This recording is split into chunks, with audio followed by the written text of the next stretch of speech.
Mesdames et messieurs les présidents, mesdames et messieurs les experts, mesdames et messieurs, chers acteurs du sport. Le forum de cet après-midi, dans la diversité des sphères d'acteurs représentées, démontre, s'il en a été besoin, que le sujet qui nous réunit aujourd'hui sur l'innovation dans le sport pour la planète ne restera pas un vœu pieux et deviendra notre engagement collectif si nous travaillons ensemble pour un sport durable du XXIe siècle. Je salue donc avec beaucoup de plaisir ce foisonnement d'idées venant de personnalités engagées qui investissent sans compter leur temps et leurs compétences pour que nous menions cette bataille du climat. Je salue et remercie Climate Action pour l'organisation de ce forum. Comme la majorité des Français, nous sommes inquiets du changement climatique, mais nous ne sommes pas résignés. Je me permets de citer des chiffres qui peuvent éclairer ce constat. Selon certaines données de notre ministère de l'écologie, qui date d'avril 2015, les thèmes du changement climatique et de la pollution de l'air étaient les principales préoccupations des Français en matière d'environnement. Les ménages, un ménage sur deux, attend des pouvoirs publics qu'ils agissent pour protéger l'environnement. Ils se montrent pourtant moins enclins à modifier leurs habitudes pour des raisons strictement écologiques, préférant souvent, malheureusement, des logiques économiques. Rien n'est jamais acquis, et le sport n'échappe pas à ce paradoxe. C'est pourquoi le monde du sport se doit, plus que jamais en cette période de crise, d'engager une transformation du modèle d'organisation pour répondre aux mutations des années à venir.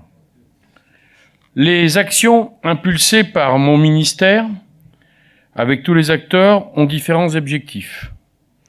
Moderniser, organiser le sport en France, réduire les inégalités sociales et territoriales d'accès au sport, développer encore mieux l'éducation par le sport, lutter contre les discriminations, garantir l'égal accès des femmes et des hommes à la pratique sportive, promouvoir la santé et concilier le développement des activités physiques et sportives avec les objectifs du développement durable. Ces actions s'inscrivent pleinement dans le dispositif gouvernemental de transition écologique vers un développement durable et elles participent également à la mobilisation de la société civile pour le climat dans le cadre de la COP 21. En tant que pays hôte de la COP 21, la France souhaite faire preuve d'exemplarité, non seulement pour éviter les conséquences du dérèglement climatique, mais aussi pour développer des modes de production, de consommation, des modes de vie plus durables, générateurs d'une croissance plus stable.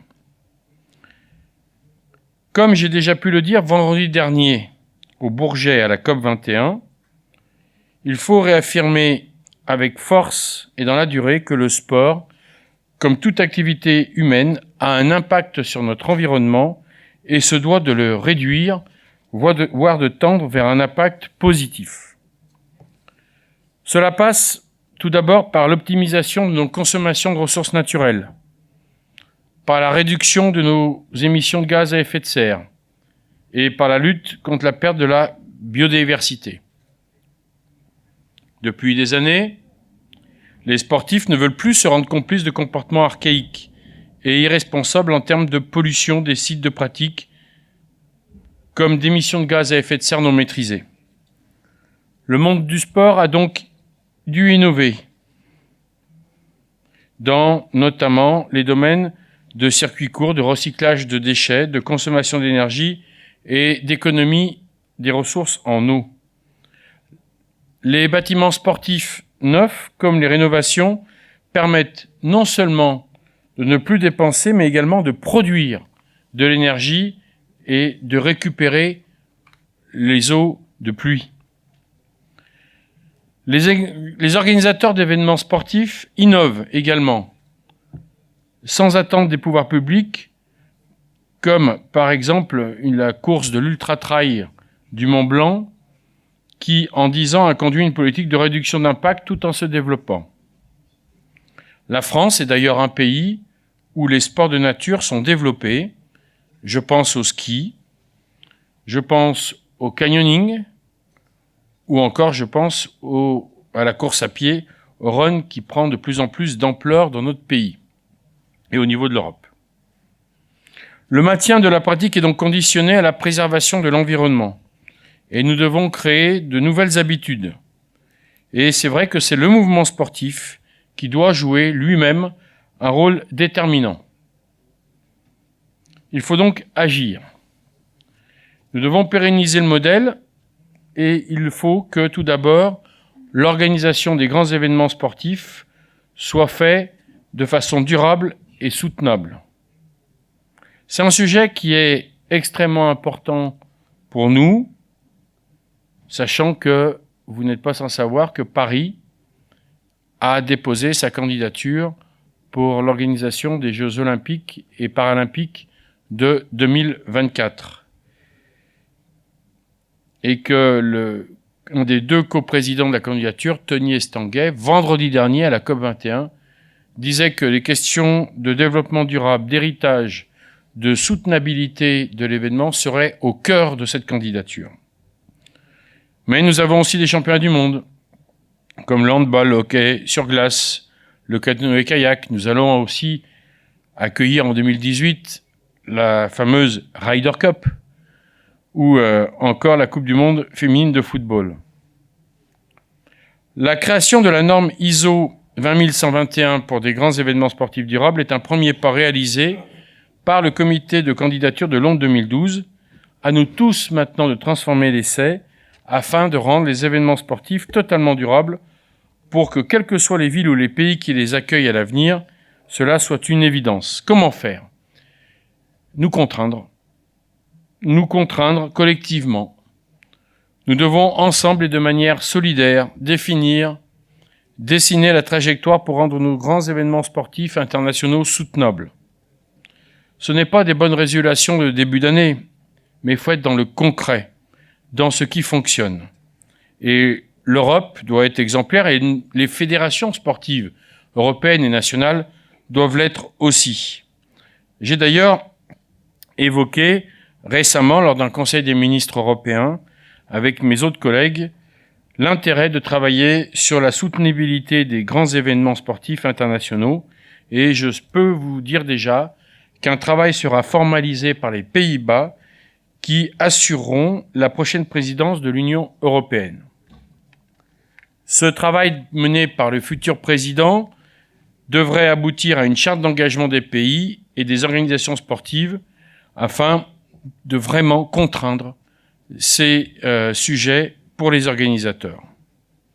Et puis, il faut aussi créer des outils qui permettent de continuer à nous développer, mais de manière durable. C'est la question de l'innovation qui est le cœur même du sujet de votre forum.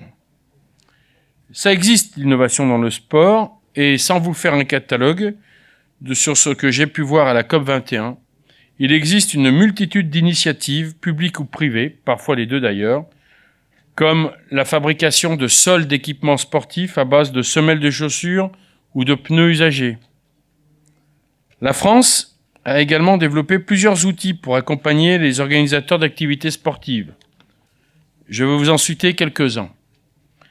La France a travaillé à un cahier de préconisations environnementales qui servira notamment pour les villes qui vont accueillir les compétitions de l'Euro de football 2016. Chaque organisateur doit formuler et doit adapter des démarches durables dans la mise en œuvre de cet événement. Nous avons aussi créé des outils, des modèles économiques pour réduire l'impact carbone lié au transport ou à la consommation d'énergie et des installations sportives. Je crois, il me semble que M. Besson vient de vous le présenter. Je ne sais pas si le président Suita l'a présenté également, mais c'est le logiciel OptiMove qui est là pour optimiser les déplacements pour les rencontres sportives. Il est porté par la Fédération française de basketball avec comme objectif réduire de 15% les kilomètres parcourus pour les 2,5 millions de rencontres sportives par an qui sont organisées en France. 2,5 millions de rencontres. Si on réduit de 15% le nombre de kilomètres, vous pouvez voir à quoi cela peut correspondre. Donc ces outils sont à la disposition des organisateurs de rencontres ou des organisateurs d'événements sportifs, qu'ils soient français ou étrangers, en concurrence ou non avec notre propre candidature. Mesdames et messieurs, pour conclure mon propos, comme le président de la République française l'a dit dans son discours d'ouverture de la COP21, nous devons tous nous mettre en mouvement pour sauvegarder notre patrimoine terre. Et le message que je souhaitais vous faire passer aujourd'hui, c'est un message sportif. C'est un message qui transpire les valeurs du sport. C'est un message qui encourage. Le sport embrasse toute la planète, nous avons le devoir de le rendre durable.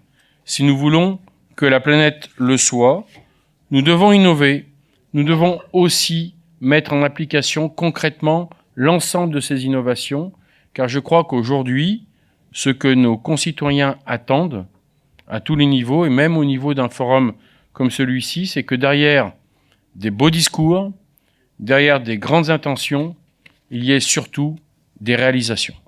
Je vous remercie.